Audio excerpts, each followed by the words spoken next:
We're dipping in now to a FEMA news conference that's going on right now with Department of Homeland Security on the update. Let's listen in. First visit to the area. I also want to reinforce the President's message from our trip yesterday. We expect a many-year recovery in Texas, and the federal government is in this for the long haul. We will continue to support the people of Texas as long as it is necessary. The President reiterated this again, both publicly and behind closed doors yesterday. The initial word we got, people first, is continuing through our response. While we continue to monitor the storm as it heads towards Louisiana, we remain concerned about Houston, where catastrophic flooding is likely to persist days after the rain stops. This cooperation between FEMA, the other federal agencies, and state and local officials has been outstanding, and we are collectively focused on rescuing those in danger and providing housing and immediate care for those who are displaced. Resources from across the country have been dispatched to the area to aid in response and recovery. Finally, the local officials in Texas, Governor Abbott, Mayor Turner, Judge Emmett, Chief Acevedo, and all the others are doing a tremendous job under considerable strain. What we must do in the federal government is to continue to support them and their teams. I want to also thank the men and women who are putting their lives on the line to help the people of Texas. Their heroism is truly humbling. Homeland Security's own Customs and Border Protection, U.S. Coast Guard, and others are working with the National Guard and local first responders and have saved countless lives. Yesterday, we tragically lost one of these local heroes, Houston Police Sergeant Steve Perez. Our thoughts and prayers go out to his family and to those who have lost loved ones in this terrible storm. While the focus has been understandably on Texas, we are working with the state of Louisiana as the storm moves through their state. To the people in Texas and Louisiana, please continue to listen to your local officials and heed warnings. We expect this storm to continue, and our #1 priority is everyone's safety. We will continue with the life-sustaining, life-saving mission for the next few days, and then move into recovery for the area. And the officials with me here today will tell you more about that. I'll turn it over to the Commandant now to talk about our continuing life-saving missions. Thank you, Madam Secretary. And we are still very much in the emergency response phase of this historic storm. #1 priority right now is recovering survivors. Over thousands yesterday, but these aren't numbers, these are people. And I just want to, put myself in the shoes of these community members whose lives have really been turned upside down. So we will be there for as long as it takes. Now, as the storm is starting to shift to the east, we will be able to shift our resources to the east as well. So we will be able to stay in front of this. We're getting great support from the National Guard, from the state of Texas, the entire first response community. This has truly been a unified effort, and I can't emphasize enough the great work that our Good Samaritans are doing as well. Back at our Coast Guard headquarters, I now have 32 watchstanders standing watch around the clock because the 911 calls have inundated the call centers down in Texas. We're taking that overflow and we're receiving over 1,000 calls per hour. So we are not out of this by any long stretch yet, and we will be semper paratus as we continue to watch this storm move on, and then as we move into the long road to recovery. Thank you very much. Thank you, Commandant. You want to switch? So the whole community continues to descend upon Texas. We've amassed quite the federal government support, over 12,000 staff members, and it's going to continue to grow. Not only are we pushing people forward through the DHS surge capacity that Secretary Duke proactively put into place, and also the Commandant's people who are risking their lives to save others as well in conjunction with state and first responders, but we're also calling upon other states through emergency management assistance compacts and contracts where we're asking state support to come down, and so they're continuing to amass in Texas. So the operation right now is very clear. We're still in life-saving, life-sustaining mode. Not only are we performing through our partners at the Coast Guard, we're performing those life safety measures, but the life sustainment mission is huge. It's going to grow. We have over 230 shelters operating in Texas with over 30,000 people, but I don't want to get fixated on numbers because those numbers are going to change in the next 30 minutes. But just to let the people of Texas know that we are supporting the efforts to provide mass care, not only mass care, but also medical care to those who have been displaced. And we understand that this is going to be a frustrating and painful process, but we're trying to do everything we can to alleviate this situation. Overnight, the areas of Beaumont and Port Arthur got slammed with 20 inches of rainfall. So while we're focused a lot of the effort on Houston, we have to also understand that there are multiple counties, over 50 counties impacted right now. We're continuing to watch the situation develop, and citizens in Louisiana are not in the clear. You're still under some evacuation warning orders. Please make sure that you're heeding those warnings from the parish presidents. And we're ready to support Governor John Bell Edwards in his efforts to take care of folks over there in Louisiana. We've also turned on individual assistance, and some of the most important information you're going to hear about today is from our Recovery Director, Alex Amparo. We're providing essential commodity distribution. What that means is we are already providing points of distribution and disseminating life-sustaining commodities in areas that are not being currently impacted by rainfall. For example, we've been down in Rockport, Port Aransas, where the rain has stopped, but they sustained Category 4 winds and storm surge. We are supporting those folks down there with life-saving commodities. Power restoration is ongoing. We're very concerned about the infrastructure. Obviously, infrastructure is the key to restoring routine to everybody's daily lives. We will try to help private power companies bring the power back on as quickly as we can, but right now, many areas in Texas still aren't out of the clear from the threat as it's ongoing. Security is a concern. We've amassed quite a bit of federal law enforcement out of the Department of Homeland Security, down to our state and local partners again. They're working in conjunction with over 12,000 National Guard members that have been deployed by the National Guard in Texas, as well as, the true first responders at the local level. We're supporting medical support. Secretary Price is highly engaged. We're constantly watching, the hospital situations and being able to, we've evacuated several hospitals, but we're also trying to sustain several hospitals to make sure that they're up and operational, and we're providing a standard of care that everybody deserves. With that, what I would like to do is continue to ask people to find ways to volunteer. When it comes to invoad.org, or basically going through the state of Texas's organizations to be able to organize the volunteer effort. The need to volunteer is going to take place over the next couple years. Okay, and the need to volunteer is in, let me remind you, 50 counties right now, not just in Houston, but everywhere. So that mission is going to continue to expand. But right now, what I would really like to concentrate on is how we get disaster survivors, to start activating assistance for those that qualify. So Alex Amparo, my recovery director, is going to give us some very critical information. Good morning. So as of this morning, we have over 195,000 registrations of individuals asking for assistance.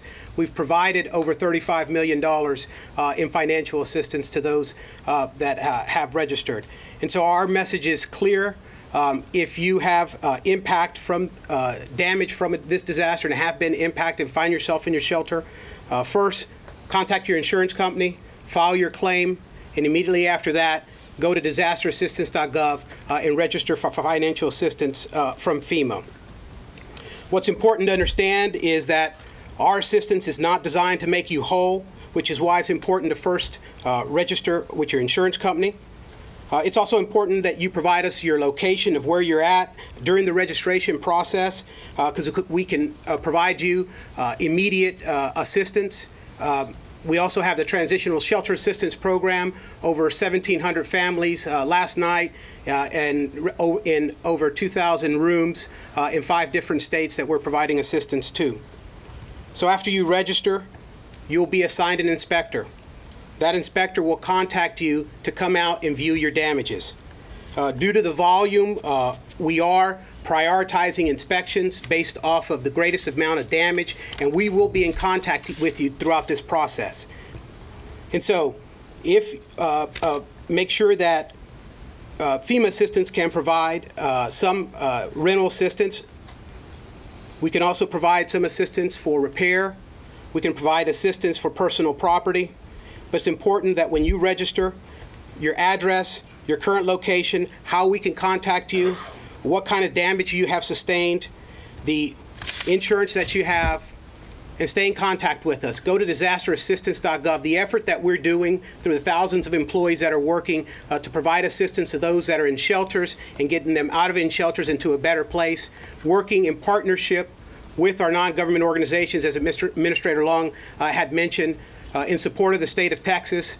These organizations like American Red Cross, Salvation Army, the Southern Baptists, they're doing a tremendous amount of work. This is an unprecedented event. We've seen our call volume increase and skyrocket larger than ever before. So has the registrations, and we are in the long haul to provide the assistance to every disaster survivor we can. Thank you, Alex. Madam Secretary. Take some questions at this point, if there's any. Dave Shepherdson from Reuters. Do you have any estimate of how many total homes have been flooded and how many people will need assistance or how much this might cost? You know, right now it's a dynamic situation. We don't have an accurate number. I could try to put you a number out there, but I can tell you in 30 minutes it'll be wrong. We try to use the best knowledge, the best mapping capabilities that we have when it comes to understanding the flood zones, the floodplain mapping that we have. But the best indicator of individual assistance is what Alex was just saying. We have nearly 200,000 people already registered. That number is going to climb. We know it. So it's going to continue to project, and we have to be ready to go to support it. Yep. Yes. Looking at some of the decisions the administration made ahead of this disaster with its proposed budget that would, for instance, cut some FEMA grants and some other agency programs that are involved in this effort, or rolling back the last administration's flood risk management standard, understanding that that did not impact the response that we're seeing right now. How is that playing into the administration, perhaps looking at how you prepare for these disasters going forward and reconsidering some of those decisions proposed or made in prior months? Right now, we're focusing on this specific disaster and ensuring we have the appropriate funding and programs in place. I think that the planning that the communities do has grown over the years, and we're looking at having grant programs that are appropriate to have them continue their planning. But many of these communities, including Texas, has made extraordinary progress in its planning for disasters. This particular storm was unprecedented in terms of volume of rain, and that's what we're focusing on now. Smith. Hi, Catherine Harridge, Fox News Channel. What does the temporary shelter look like? Is it going to include trailers? What are the options that you're considering? So very simply, the goal is to sustain life. So we've already turned on what's called Transitional Shelter Assistance Program, which is basically getting people into hotel motels, getting them out of those shelters. Shelters obviously are not ideal, and unfortunately people are going to be there for quite some time as we're trying to mobilize people into hotels. How many people have we already moved? About 1,800. Around 1,800 people have already been placed in hotel motels. We have to understand the vacancies that are there. We have to make sure that we'll continue, but that number will continue to grow as we do. The next goal is save houses. As the water starts to recede, we got to go in, and this is where the volunteers need to be organized, is helping people muck out their houses, get the wet carpet, get the wet drywall out, make simple repairs to hopefully get people back in their house, at a very baseline level, and sustain them there. And then finally, you know, the FEMA manufactured housings and travel trailers, we've pulled the trigger. We have a limited amount. You know, we have to implement what's called the Defense Production Agency to buy and buy this capability, but also it takes time to produce those. Slowly, as a last resort, we start to bring those in, and it's a very sizable mission. So what we have on the ground right now is what we call disaster housing assistance teams. But this is a coordinated effort between not only FEMA but HUD. It's also going to be SBA, and you know, the most important piece is, you know, working with our state and local partners and those counterparts down through to make sure we put together a comprehensive plan and we clearly explain how the system works. Yep. Sir? Jeffrey Cook from ABC News. The President said yesterday probably there has never been anything so expensive in our country's history. There's never been anything so historic in terms of damage. Is that true, or where does this storm rank among the most expensive? You know, you can't do a point-by-point comparison of each storm. What's unique about this storm is the area of devastation, also the amount of rainfall, which is now measuring in some places over 50 inches, which is more than the annual rainfall, and also how long it has been. So we've been experiencing this rainfall over a long period of time, even though the initial winds have subsided. So the duration, and we expect the floodwaters not to crest for another couple days. So those are some of the unique things that were behind the President's comments yesterday. Yeah, and I also think it's important to point out that this is going to be an incredibly large disaster for the country. It's going to help us, to reshape some of the ways that we do business. We're going to learn from it and go on. But I think it's very important to recognize that the cost of this disaster, the economic cost to measure the disaster versus our physical cost as the federal government family, we're not going to know a true cost for that for many, many years to come as we, work together to understand what the communities are entitled to from public assistance or HUD community development block grants or the reimbursement costs. It takes a lot of time to understand the true cost of this disaster, but it's going to be a huge one. Yeah. Did you have a follow-up? Yeah, I did. Are there areas in Houston still, Catherine Harris, Fox News, that you feel that you don't have good visibility into, and that there are individuals who are trapped and not able to communicate they're in an emergency situation? You want to talk about communications, please? So we've been able to use Google heat maps, if you will, and where the concentration of most of these calls are coming from. So even if someone can't communicate, we have 11 fixed-wing airplanes that are doing surveillance as well. So we have a pretty good idea of where the concentration of those who are still in high water. And at the same time, we're monitoring, as you heard from the administrator, the heavy rainfall that occurred in Port Arthur and Beaumont as well. So this isn't like five-year-old soccer, everyone clustered around one point. We're looking across the entire metropolitan area to make sure that we've got resources allocated, and it's very well coordinated with CBP, with Coast Guard, with other first responders, National Guard. Can you get more specific about the areas where you think there are clusters of individuals who can't get help, and how many areas we're talking about in Houston still? We're talking square miles, not down to blocks. So we're talking the entire Houston metropolitan area. Others more impacted than others, but we're seeing an awful lot to the west and southwest of the center of Houston proper itself. Can you tell us what's being necessary to get the infrastructure back up and running in terms of the rail lines, and how concerned you are about industrial facilities, including this chemical plant in Crosby, Texas, that had to be evacuated? I'll talk briefly about the chemical plant. They were able to restore electricity. Those refrigerated tank cars should be stabilized. It's about 20 miles to the northeast of Houston itself. From a Coast Guard aspect, we're looking at reopening the ports. Right now, it is too rough for pilots to even embark ships. So we're working with the Army Corps of Engineers, with NOAA, Coast Guard. We'll have the inner harbor of Corpus Christi surveyed today, part of the Intercoastal Waterway. But even when we open a port, what we've seen in the past, it'll take several days before those facility workers can get back to work, when you can fire up those refineries. when pilots can actually safely get to the boats and then continue business as usual. We want to make sure that those ports are open well in advance of before the first worker can show up. So I can at least speak to the maritime. Other infrastructure, perhaps, Administrator, you might want to address that. I'll talk, yeah. So we are in constant contact with all the critical infrastructure sectors in the area. Secretary Perry is leading us from the cabinet on the energy sector. There are two pieces to that we have to keep in mind in recovery. One is getting distribution up, and then second is getting powers to individual residents and homes, and that's going to be challenging. The high level of flooding requires quite a bit of preparation to make sure that it's safe as the electric companies connect their distribution systems to specific points of system delivery. Additionally, we're tracking the refineries and other gas and oil in the area. The very good news is we have seen no environmental issues at this point because that critical infrastructure did act proactively in shutting down. And so we are looking at getting those up and running to keep oil refinement and production going. But it is still a safety concern, and they will be up as soon as possible. If I may add too, emergency managers around the country realize that restoring routine is the #1 goal in recovery as well. It's not just keeping up the critical infrastructure, but we also activate what's called business EOCs, or Business Emergency Operations Center. We have one at the national level, and typically all states have them at the state level to understand as well as when the private industry is coming back online.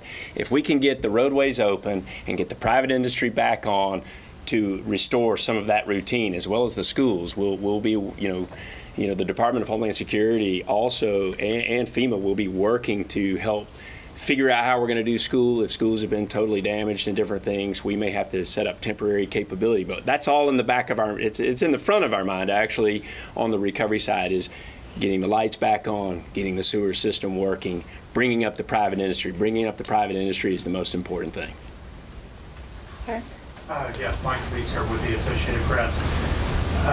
One of the keys to getting routine back is getting people back in their homes. When you look at the raw numbers, about 9% fewer people have flood insurance in Houston than they did 5 years ago. Do you understand what's behind that decline? And because this flood is so far outside the area where people had flood insurance, what's the advice for homeowners who don't have federal flood insurance but are out of their homes? So very simply put, those that have flood insurance need to be activating their NFIP policies. Those that don't will most likely be dealing with the Small Business Administration and looking at low interest loans and different things, because they also have a disaster declaration through SBA.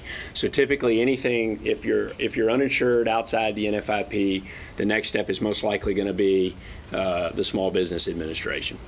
And what's behind the decline in the numbers of people in Houston who had flood insurance? I don't know. I don't know the answer to that point at this. Yeah, I'm sorry. I'm not familiar with that localized issue. Last question. Is there any update on the country of Mexico's offer of assistance in terms of whether or not the United States is accepting that offer? I don't have an update on that at this time. We are working with both Mexico and Canada to take advantage of their offers of support. The IH there is one local airport that is open, but they did cancel their flight for today, and we have not heard when they're opening. We expect the rainfall to continue for another 24 to probably 36 hours, and then it will take a while after that for the rains to proceed. So that would be the local airport authorities' decision, but the main airports do remain closed. Thank you all very much. All right, thanks, folks. Thank you.